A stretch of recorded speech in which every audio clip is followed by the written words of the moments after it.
Welcome, everybody, to the Smart Connector podcast. I'm here today with Jarrod Lopiccolo. Welcome, Jarrod.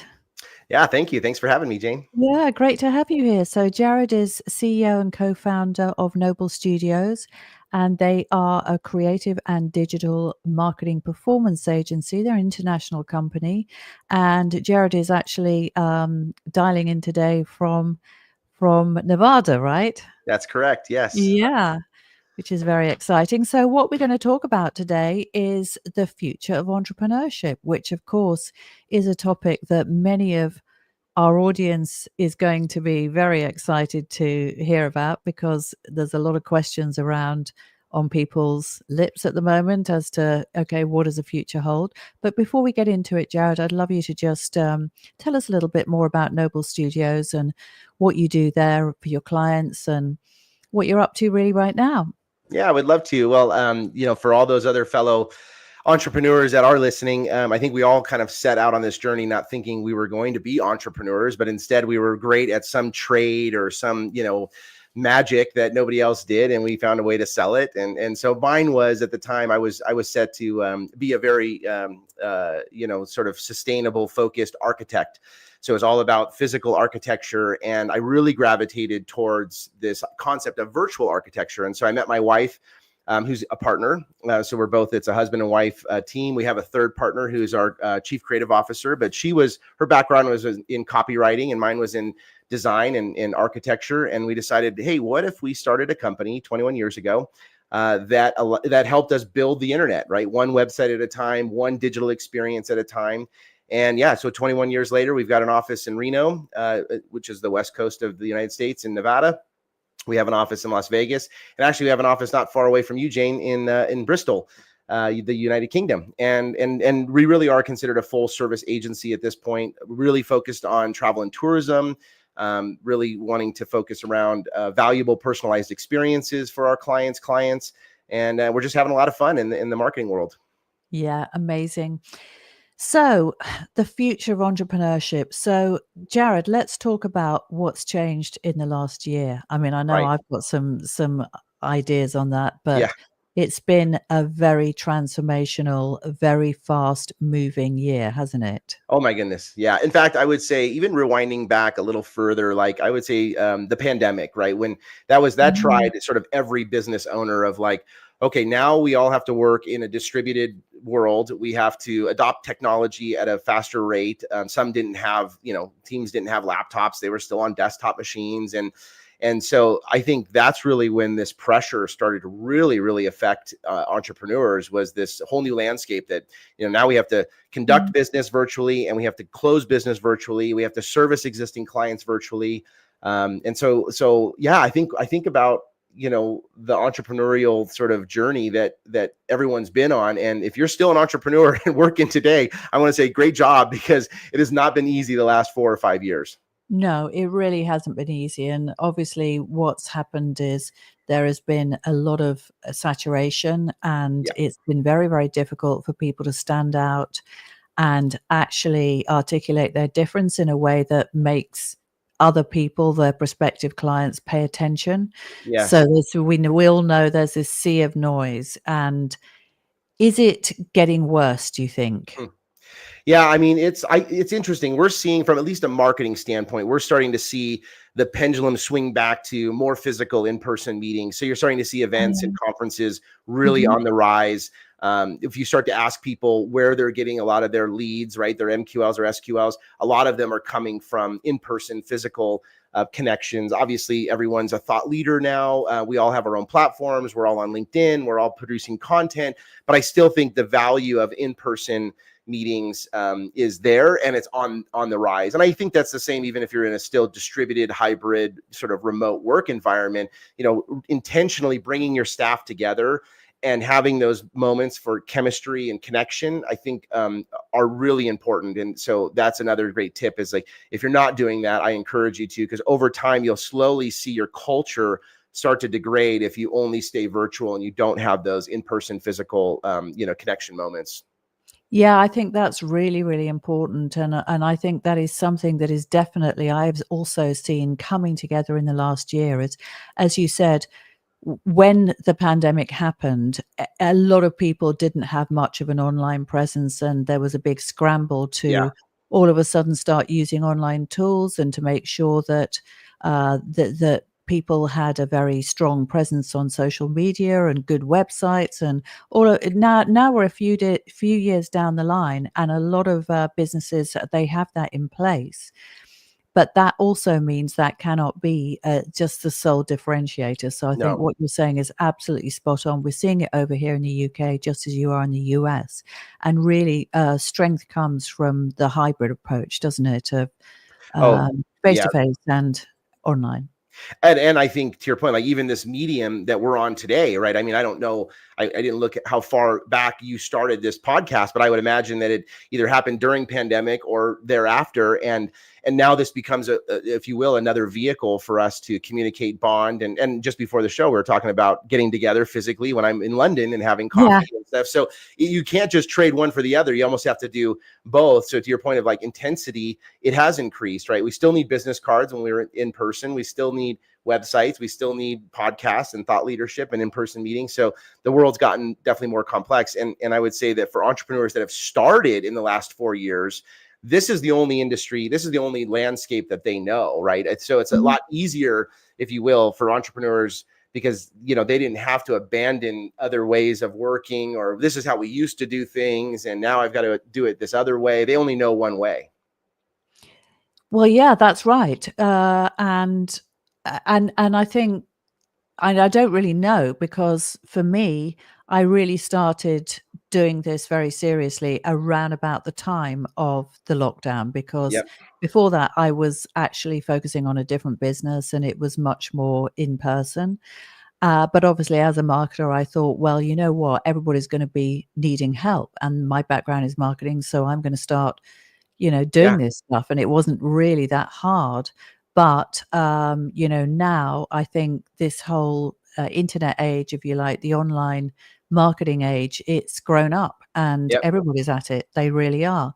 So let's talk about the future, because Yeah. there are some very exciting developments, really exciting developments in our space right now, aren't there, Jarrod? Oh my goodness. Yeah. Well, and I think back to entrepreneurship, I think adaptability is really the theme that we should all be taking, not just last year, but I think if you haven't started that, really take that on as your sort of mantra for this year is adaptability. I think that's the new superpower of an Mm. entrepreneur is you can actually navigate the sort of uncertainties, you can adopt things quickly, you can abandon things quickly, you can pivot with the industry.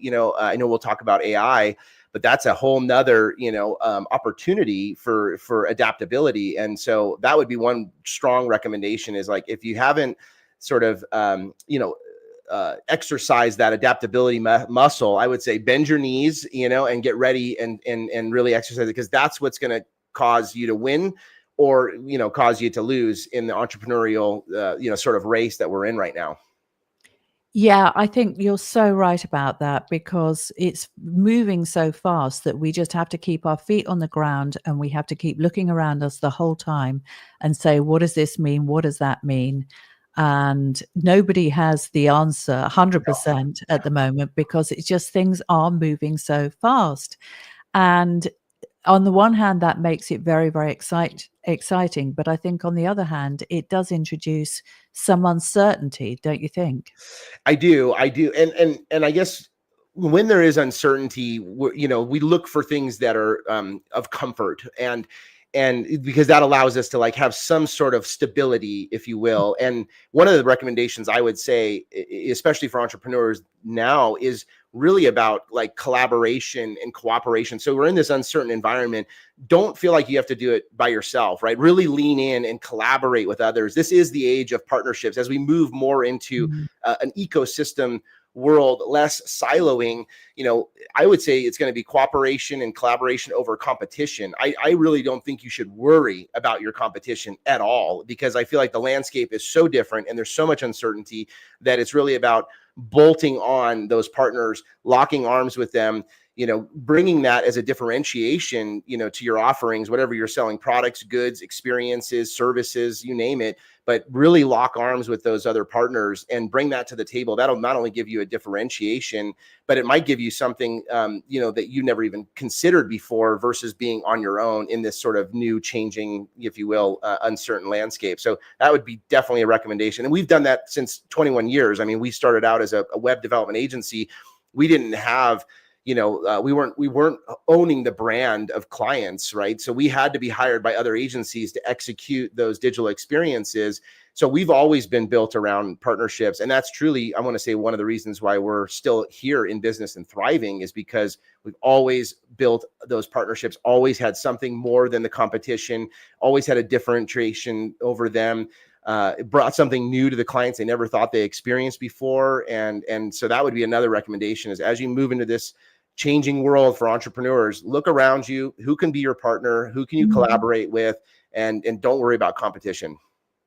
Yeah, I love those messages. Very, very inspiring. And I completely agree. Partnerships can be very magical when you find the right partners, Yeah. because they enable you to scale and to broaden your offering without you having to have the overhead, of course, of full-time employees, which is not something that many people relish, to be honest. Yeah, they don't. And I think this new world that we're in, I think, and we've all experienced it, right? We're coming out of the pandemic. We had this sort of great resignation that happened. People are looking for companies they can bring their entire whole selves to work with. And so I think from a leader standpoint as well, I think you really have to, provide an environment where it's safe for people to fail. It's safe for people to try new things, that really it's about unlocking the best version of those individuals. Because I think what you're going to find is, before pandemic, people like the Googles of the world, you had the slides in the office, you had buffets, you had bring your pets to work, they'll do their dry cleaning for you. Those were all these sort of added benefits. But I think people really want today, after coming out of a pandemic, soul searching, do I love the job?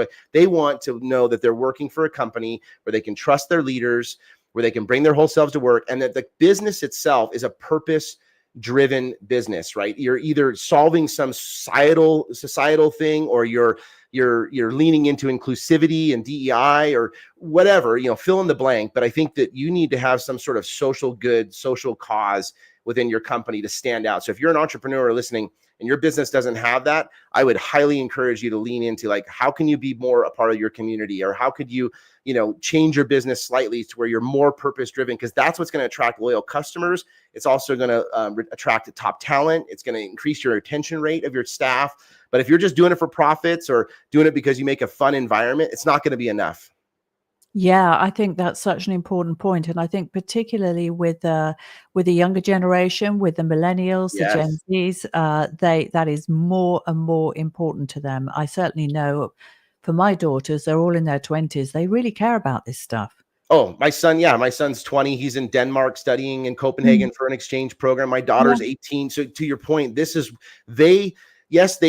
grown up with what I call generational wealth, because we all are better off than the previous generation, just naturally. But they're not worried about money like we were as much, right? They're more worried about the world, the planet, climate change, like they're seeing the fires that are happening in LA right now. And they're worried, like, by using ChatGPT, is that going to contribute to more fires because of climate change and energy use? These are the problems that they worry and think about, and more of a reason why you need to have a company that is aligned to either solving those, or you're adjacent to solving those, or you're contributing to solving some of those problems. Otherwise, you're not going to get that younger, smart, adaptable talent that like lives and breathes AI and everything else. So yeah.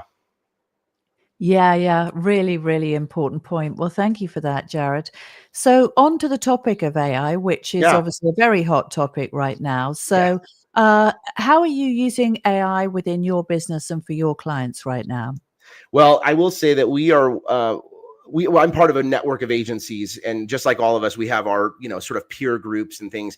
And I will say that with pride, but with lots of effort, we are doing a ton with AI. And over a lot of the agencies that I know, when it first started rolling out, we immediately formed an AI task force, and that, like, we seeded it with different disciplines within the company.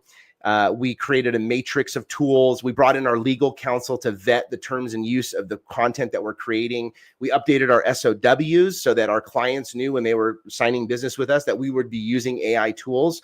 And then but our position on AI is not start with AI necessarily. I mean, it's a great place to start, but incorporate AI through, into your business with some of those routine, boring, mundane, type tasks, right? So you're really focusing on efficiency and accuracy and quality. Then that allows you to shift that extra time you had into critical thinking, into creative thinking, into strategy, into solving problems, a human connection, right? Let's not lose that human connection. Like, can we still give people goosebumps?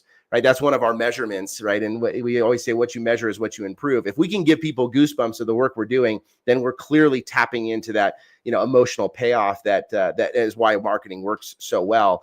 So yeah, I would encourage people to look at AI as a tool, but also look at it as a process change, as an agent for change within your company. I also recommend entrepreneurs and companies for you to purchase and provide any and all AI tools to all of your staff. I don't subscribe to BYO AI. So bring your own, AI tools to work. I don't subscribe to that. And I don't recommend that because they're going to only use the free versions and they're not going to be able to fully build, GPTs that allow you to, train these things to get better and faster outputs.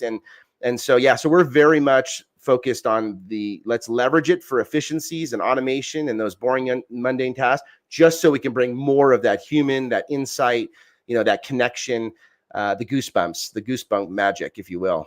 Yeah, that sounds absolutely amazing. And as you said, that's part of the magic of it in a way that it enables you to focus on the things that really matter, which is great. Well, it just gives you more time to do that, doesn't it? Oh, huge. And I think what we'll see, because we're still in this adoption phase, like which one's going to win? Is it ChatGPT? Is it Claude? Is it Google? Is it, and so I just tell people experiment.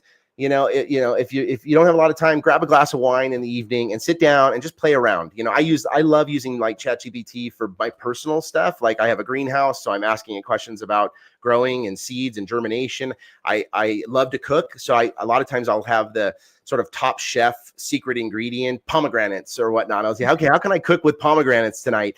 And you'd be so surprised. I'll say, what's your protein? Oh, chicken or fish. And then next, you get these beautiful recipes that come out of using ChatGPT. And so I would say really lean into trying to adopt it, because what we will find after this sort of early adoption that's happening now, we're going to find that these AI tools are going to start to become more predictive, right? And marketers are going to use them for AI analytics, for instance, and it's going to identify trends and opportunities. And then again, that's where you're going to need to leverage that and then insert the human strategy and the human thinking and the human prediction of what someone will do and understand the behavior of what a human can do. I mean, we all have new behaviors coming out of the pandemic, new buying habits, new everything. So let's use AI to help us with some of that, bigger, heavier lifting, and then let's apply that human thinking as well to it.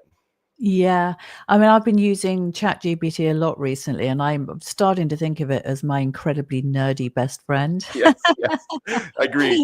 So yeah, I'm actually going to be publishing a book fairly soon. So I've asked it to help me with things like keyword research. Yes. And it just goes on getting better and better and better the more you interact with it. So it is actually blowing me away, some of the things that it has done for me, I have to say, over the last few months. And that's just ChatGPT, let alone all the other tools. All the other tools. Yeah. Well, I love that you're using it for the book. I think I have a friend who has just did this, and we're looking to do it this year. It's one of our 10 goals for Noble is to write our Noble Be Better book. And our philosophy is let's be better every day.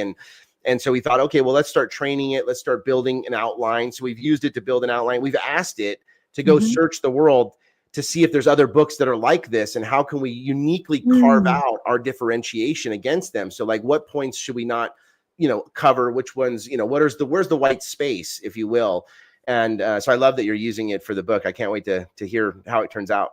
Yeah, and I think, as you said, the getting really specific and asking those very specific questions, I think the impact of it is that it ups its game. I think that's the thing that I've noticed. So for anybody, I'm sure that lots of our listeners will be using ChatGPT already. but you don't have to accept those surface level answers that they might give when you first give them a prompt. You can go deeper and deeper and deeper and deeper, and I think that's one of the amazing things about it, really, that it never gets tired of you No. sort of asking those very painful questions. If you ask them to a human, they'd be like, can't we just stop talking about Yeah. this now? No, it's quite, I mean, it is so powerful that Yeah. but I did read a stat the other day, and this will be dated the time I say it, but that only about 3% of the world's population knows of ChatGPT and is actually using it. So as Oh, much as really? it feels like, oh my gosh, we're behind, I would take, some, whatever, some stress down a little bit off of that. It's not fully adopted. And when you think about even some of those, like when the iPhone first came out, like it hit the big cities, right? And it hit the tech market and stuff, but it took a long time for it to get to, say, mobile Alabama, right? These sort of more rural areas. And I think you're going to see the same thing with some of these AI tools, but nonetheless, I would say play around with it, experiment. It's super fun.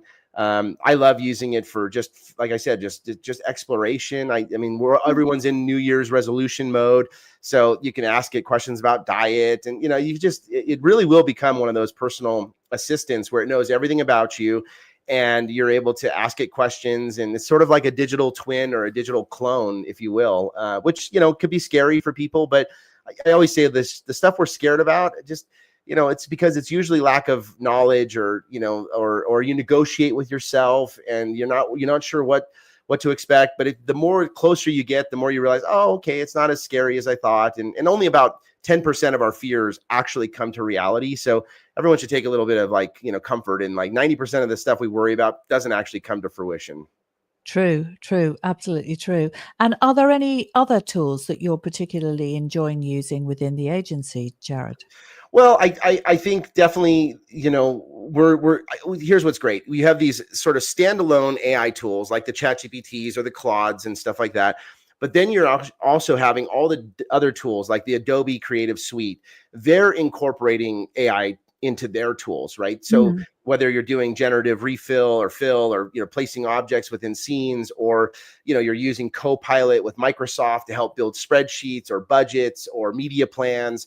I think what's great is you're going to start to see that permeate into everything. So you're going to have the existing tools that weren't built for AI start to incorporate AI. And then you're going to have these very standalone original offers, which are very much focused on AI. And I would just, again, same mantra, lean into them, get curious. I think curiosity is going to be one of those other sort of traits that entrepreneur really needs to carry into the future, is Yeah. stay curious, try new things. Don't be scared of them. When change hits your doorstep, open the door and let it in. It's like, everyone gets nervous when change happens. You're like, no, I just had this perfect and now change is here. It's like, well, that's where we learn. When there's conflict is where we learn. When everything goes really well or you win all the time, that's not where you learn. You learn when you fail or when conflict is in front of you. And so I just say, embrace it. It's the fastest way you can learn. Yeah, that's very, very true. And I think a lot of people are naturally drawn to certainty. Yes. And of course, certainty is a lovely thing, isn't it? We associate that with safety and, oh, Oh things gosh. things are going to be the same today, tomorrow Yep. as they were today, and how they were yesterday. And it's a very comforting thought. But Yep. actually, change is the only constant. And Yes. once you actually accept that, then life kind of falls into place, doesn't it? It does. And I think to your point, those other words like nostalgia is one of those one words, something that feels very nostalgic, or you're watching an old episode. If you realize, though, all of those things that make you feel safe, you had to experience once first, and then it became the certainty. And so the more you experience in life, the more you travel, the more you try new tools, the more you expand business partnerships, any of those things, you step a little bit further, your bubble grows a little bit wider, and then that now becomes the certainty, right? And so all of a sudden you get more and more comfortable being in the unknown because you've grown, and no longer is it the unknown. And so yeah, Yeah.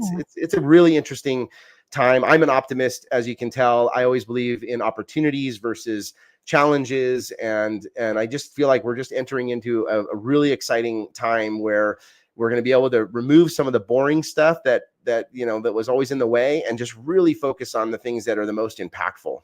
Yeah, yeah. And as I said, I've particularly noticed it when it comes to content creation, Oh yeah. in that, obviously there are tools like Descript, for example, that my Yes. editor uses for the podcast, which is just a fantastic tool. Yep. And, things like, launching, even writing a book, there are tools like Clio that, they just make it so much faster and easier. And I think certainly for me, I wrote a book about 5 years ago before all these tools were available, and I think the new book that I'm bringing out, I wrote it in probably a third of the time, Yep. and I think it's probably two-thirds better as a result, direct result of AI. And it still sounds like me, doesn't sound like, Well, yeah, yeah. because it's taking some of that heavier lifting, but the reality is Yeah. you went through all the life experiences and changes, and you've Mm, learned those, yeah. those tips and those, helpful, nuggets, if you will. And that's the real essence of the book, right? That's like, so yeah, you can have ChatGPT, write for you a paper or write for you a book, but if it's missing the soul, if it's missing your personal experiences, Totally. right, then anyone can do it, and it doesn't make it unique. So I think we're going to see definitely a rise of content that just adds to, if you will, the crap that's out there. But then when you actually do have something of value and you do have these personal life experiences, I think it's going to plus that up, 10x, tenfold. You'll be able to your point, get books out faster, maybe Yeah. deeper. Maybe there's a white space that you drop your whole book in there and say, what's missing from this? And it'll tell you X is missing, and that'll help round your book out. And then you might go out and seek that life experience so you have it firsthand to then make that chapter for the book. But I really think it's going to make all of the stuff better. But it's also going to create some noise that's out there. So if you're using ChatGPT or you're using that stuff to write content, make sure it's got a soul, it's got a purpose. Don't just do it for volume or quantity's sake. I would really focus on quality. Absolutely. And creativity, of course. Yeah. Creativity is the power of creativity and human creativity is always gonna be there, isn't it? We crave it, don't we, as humans? Yep, it's going to be what wins. I mean, at the end of the day, because again, I think just like when you meet a celebrity, you're awestruck, but all you really want is to know that that celebrity, you can relate with that person. Oh, they like burritos too, or oh wow, they ski or they hike or they do this. And when you think about the future, it's really about trying to build that hive, right? That human connection, and you want to make sure there's some authentic connective point there. And so that's we have to be unique, we have to be creative. We're not going to lose that because that's what we crave. We don't want to like be attached to a robot, right? Or just to an algorithm. We want to be attached to someone we can aspire to be, or challenge us to be better, or challenges us to do what they did. Oh, I hiked Mount Everest base camp. I want to hike Mount Everest base camp, And so I think humans are the variable, and we're going to continue to stay the variable. Yeah, but you actually touched on an important point there, which is identification and also personalization, because Yeah. that is also something that AI is actually already kind of delivering to us, isn't it? That we are going to be able to tailor our experiences much more accurately. And actually, the businesses or the people that are communicating with us, they are going to be able to understand us and put tailored messages in front of us to a much higher level than ever before. And that is going to become the new normal, isn't it?